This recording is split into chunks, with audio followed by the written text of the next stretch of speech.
Bom, além disso, o que nós também precisamos fazer nos desenhos, né, como representação, é a parte das cotas. Vamos então aprender como a gente cota os desenhos. Vamos lá. Nessa parte de anotação ainda, né, nessa janela aqui de anotação, que é o que a gente está explorando hoje, nós temos a parte de dimensions, né, então de dimensões. Para a gente começar uma cotagem, é interessante que a gente também crie um estilo de cotagem, né? Então, para criar um estilo, a gente pode vir aqui em novo, né, copiar algum estilo padrão e continuar. Bom, nessa parte, então, nós vamos ter ali as informações referentes à parte das linhas, dos símbolos, do texto, né, dos ajustes. Vamos lá, então.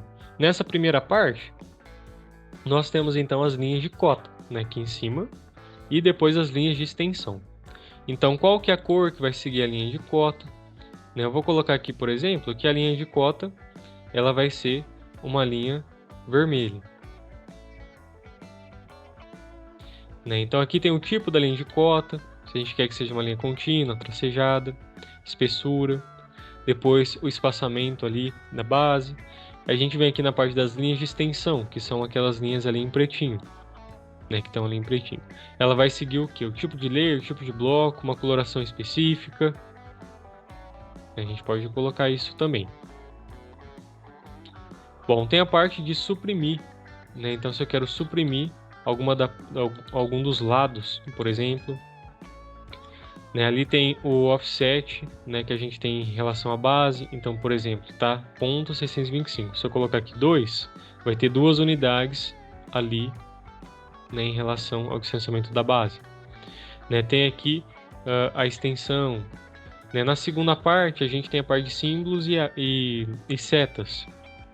Né? Então, como que vai ser a setinha ali? Geralmente, para desenho mecânico, nós utilizamos setinhas, né, mais convencional. Tem vários tipos, pode ser ponto também, né? Da parte de desenho arquitetônico, nós utilizamos mais os tiquezinhos, né, que são aquelas setinhas não, aqueles tracinhos em 45 graus. Né? Mas tem vários tipos, né? Quem tem caixas, enfim, a gente pode escolher ali o que for mais conveniente para o nosso projeto.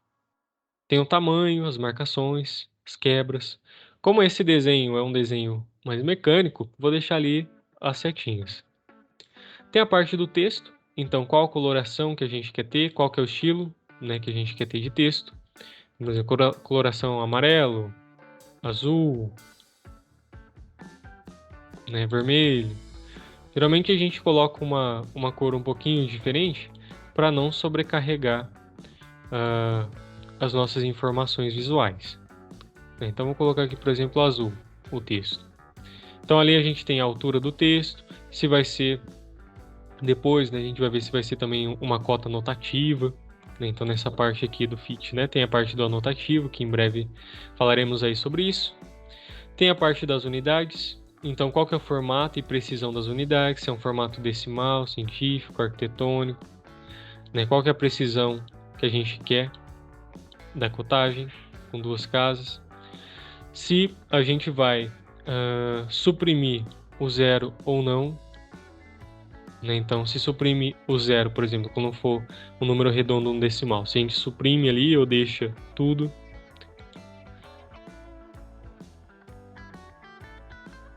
Inclusive da parte angular, né? Qual que é a precisão que a gente quer dos ângulos? Mais casas, menos casas, uma única casa. Enfim, a gente pode então mexer nas tolerâncias, né, na parte aqui das unidades.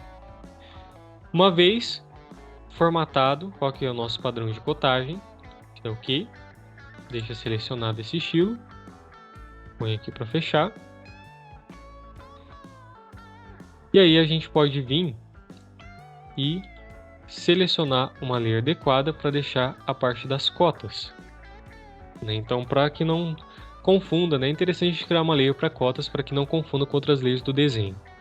Bom, nessa parte então, né, de dimensões, só para a gente ver aqui, a gente tem então a layer, né, o estilo de dimensão que nós criamos, que a gente pode modificar inclusive, né, para aquilo que for as nossas necessidades. Vou vir aqui só mudar a cor do texto, colocar para um verde um pouquinho mais escuro, só para contrastar um pouquinho melhor ali com o nosso desenho. Bom, selecionado qual que é o estilo que a gente quer, a gente vem nas opções de cotagem. Tem uma série de opções de cotagem, né? Então a gente tem a cotagem de dimensão. A gente tem aqui uma lista que se vai ser linear, se vai ser alinhada, se vai ser angular, arco, raio, diâmetro, né, dentre outras. Então vamos conhecer aqui algumas cotagens. Cotagem linear é a cotagem convencional que nós temos. Então seleciono o ponto inicial, ponto final. Temos aqui a cotagem do elemento de maneira linear. Na vertical também. Como eu não coloquei para suprimir o zero, né, nós temos ali a presença de 2 zeros depois da vírgula. Vejam se agora, né, eu vier aqui modificar na parte de unidades e colocar para suprimir o zero. Como é 0, 0, nós temos então a supressão. E geralmente é útil, né, para não ficar muito poluído. Nesse caso, como a gente está colocando em unidades, né, de milímetros, então 50 milímetros, 10 milímetros, é interessante suprimir ali o zero. Bom, além disso, a gente pode ter cotagens inclinadas. Então, por exemplo, se eu precisar fazer a cotagem desse elemento inclinado, eu tenho que selecionar essa opção inclinada. Porque se eu utilizar a opção linear, o que acontece? Quando eu selecionar esses dois elementos, a cotagem vai ser em relação aos eixos, né? Ou na horizontal ou na vertical.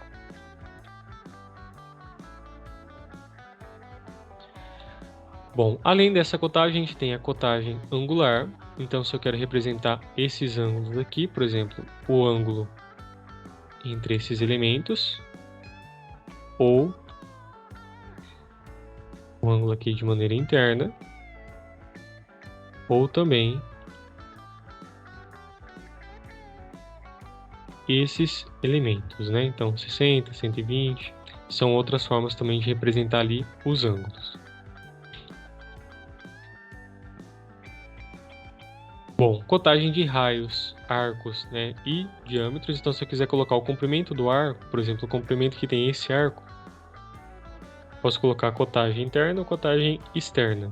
Então, o símbolo ali do arco, como não é uma unidade inteira, né, não foi suprimido ali os zeros, por isso que está decimal. E além disso, a gente também tem cotagem de raios ou diâmetros. Então, aqui eu vou cotar o raio desse elemento. Então, eu posso cotar por fora, né, ou por dentro. E cotagem de diâmetro. Por dentro ou por fora. Ok. Além disso, nós também podemos fazer cotagens sequenciais. Então, vamos supor que eu quero fazer uma cotagem a partir de uma base, né? Então, eu faço uma cotagem linear, inicialmente. Então, por exemplo, daqui até esse primeiro elemento. Então, se eu quiser fazer uma cotagem a partir da base, o que acontece? A partir do mesmo ponto que eu iniciei a cotagem anterior, eu vou fazendo seguidas cotagens. Outra opção que nós temos é fazer uma cotagem que continua. Então, a partir da cotagem anterior, eu vou continuar fazendo as cotas. Então, eu vou fazer isso aqui nesse elemento. Então, vamos lá. Faço a primeira cotagem de dimensão. E agora, se eu escolher essa opção para continuar, eu vou continuar a partir do último ponto a fazer as cotagens e elas vão ficar alinhadinhas ali. É diferente da partida da linha de base, né? Então, a partir de uma linha de base, eu sempre começo da linha de base e vou aumentando ali as cotas. Cotagem que continua é aquela que eu pego o último ponto e ele vai ser o ponto de partida para o próximo.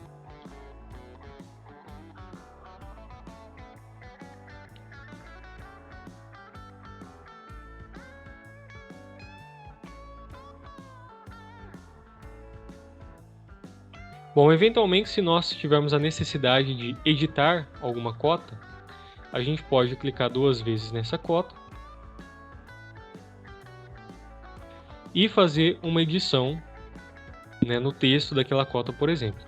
Não é muito adequado, né? A gente tem que usar isso com moderação e geralmente nós medimos ali o desenho. Mas vamos supor que a gente faz alguma cotagem, alguma quebra, a gente precisa fazer alguma edição, né, alguma alteração, a gente pode clicar 2 vezes que vai abrir a parte de edição de texto. Então, se eu precisar aqui colocar, por exemplo, 100, ela vai ser alterada como um texto. E, além disso, eu posso fazer também edição de uma cota específica. Vamos supor que essa cotagem aqui de maneira específica eu queira substituir ali, né, quais são os tipos de linha que eu estou utilizando. Isso eu posso fazer selecionando um outro formato, né? Então, se eu crio previamente um outro formato aqui e altero, né, eu posso selecionar o estilo. Mas vamos supor que eu não queira selecionar um estilo, eu sempre posso vir na janela de propriedades e fazer um ajuste um pouquinho mais manual. Se quiser colocar ali, por exemplo, pontinhos ali, os docks. E aqui a gente regula o tamanho dos pontos.